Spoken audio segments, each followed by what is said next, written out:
in order to get one of these early reading first projects, you had to have evaluation component. And school systems, particularly poor school systems, don't have their own in-house evaluation teams and stuff.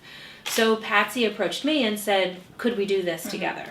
So Patsy is the director of all of the professional development activities, and she's really been the lead in working with the teachers and the administration and really helping them develop a program that can be implemented and have some long-term sustainability in a county that doesn't have a lot of its own resources. And so that's really been a big goal of it.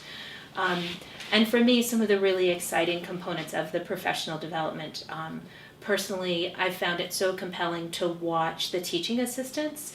These are people, many of whom have a high school diploma and are now working full-time as a classroom assistant. And Patsy has always seen them as a really critical part of the educational team. And they've been involved in all of the professional development efforts. And the grant actually encouraged the school system to write in support so that those people could continue their education. And several of them are finishing associate degrees and going on into bachelor programs while they're a part of this. And it's been really fun to watch these incredibly motivated, committed individuals be able to further their own education while they're making such a difference in the lives of these young children. So Patsy's been in charge of the professional development piece, and I've been the director of the evaluation component. And so we've worked together with doctoral students and master's students in speech and hearing sciences to involve them in multiple ways in the project. We have doctoral students that work with Patsy in delivering the professional development. We have doctoral students that work with me in conducting the research. Students from both of those groups have supervised master's students who go down and help conduct the assessment of the children at the beginning and the end of each year. And so we've probably been, over the last 2 years of the project, we've involved 4 different doctoral students and at least 25 master's students in that program.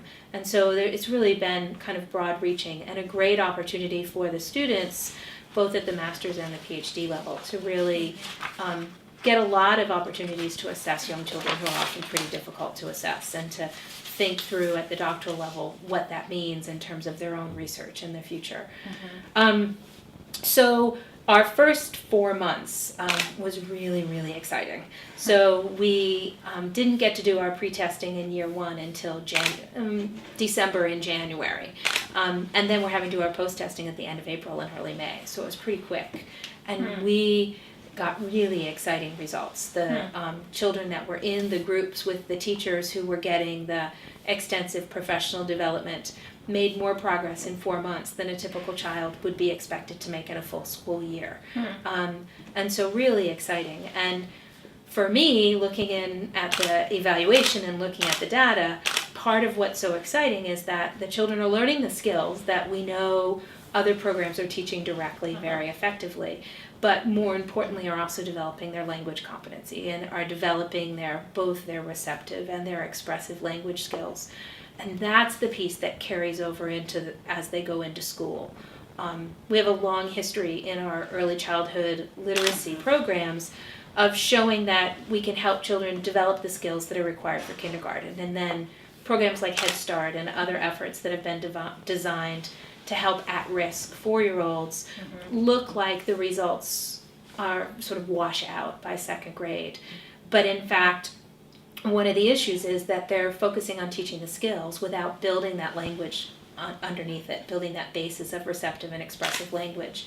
And so through the intervention that Patsy has designed and has helped them be able to implement, what we were able to demonstrate in year 2 is that the children in these intervention classrooms made as much progress as the children who were getting more direct skills instruction on the skills, but made more progress in being able to sustain interactions and conversations with adults. And that piece of having skills at being able to inquire and sustain conversations once you've asked that question is a really important part of what then needs to happen as you move on into the upper school years, that allows you to be able to read and write read with comprehension and write to be able to communicate with other people when you get older. Mm-hmm. So this year, in our third year, we have assessed more than 200 4-year-olds, and we'll be tracking all of the 4-year-olds that we were able to test. There are probably another 50 that were absent or started school late, or their parents chose not to give us consent. But we assessed as many children as we could in September and October, and now are following all of the children in all of the pre-K classrooms in Richmond County schools from the fall to the spring of this year. And all of their teachers now are involved in the intervention. So in year 1, there were only 5 teachers who were involved in the intervention. In year 2, those same 5 teachers continued, and that's because year 1 was really a very short year. Mm-hmm. In year 2, they got a full year, and now in year 3, the rest of the teachers have been added in. Mm-hmm. And so in year 2, we were able to do some more experimental comparisons looking at the intervention versus not the intervention. And now in year 3, we'll be able to look at those teachers who have been our control group for the last couple of years, mm-hmm. and how do this cohort of children compare with cohorts that they've had the last 2 years. So we won't be able to compare across groups this year, but we'll be able to compare over time with a single teacher.